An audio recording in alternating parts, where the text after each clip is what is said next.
আসন্ন ঈদুল আজহাকে কেন্দ্র করে সারা দেশে এখন আলোচনার কেন্দ্রবিন্দুতে রয়েছে বিশাল আকার এক অ্যালবিনো জাতের মহিষ, যার নাম রাখা হয়েছে মার্কিন প্রেসিডেন্টের নামানুসারে ডোনাল্ড ট্রাম্প।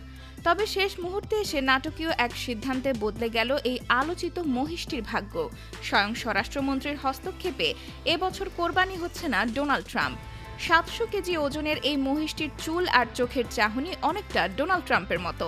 আর এই অদ্ভুত সাদৃশ্যের কারণেই শখের বশে এই নামকরণ। অদ্ভুত নামের এই সাদা মহিষটি মুহূর্তেই ভাইরাল হয়ে যায় সামাজিক যোগাযোগ মাধ্যমে। শুধু দেশীয় সংবাদ মাধ্যমেই নয়, এই ডোনাল্ড ট্রাম্পের জনপ্রিয়তা ছড়িয়ে পড়ে বিশ্বজুড়ে। এএফপি এবং রয়টার্সের মতো আন্তর্জাতিক সংবাদ সংস্থাগুলোতেও জায়গা করে নেয় নারায়ণগঞ্জের এই ভাইরাল মহিষ। একে এক নজর দেখার জন্য বরিশাল, কুমিল্লা সহ দূর দূরান্তের জেলা থেকে মানুষ ছুটে এসেছেন। কেউ কেউ তো নৌকায় করে ঘন্টার পর ঘন্টা ভ্রমণ করে এসেছেন কেবল এই ট্রাম্পকে দেখতে।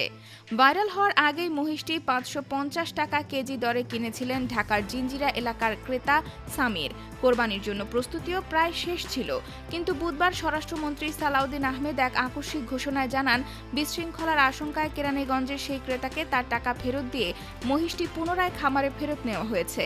আপাতত সেখানেই এটি লালন পালন করা হবে।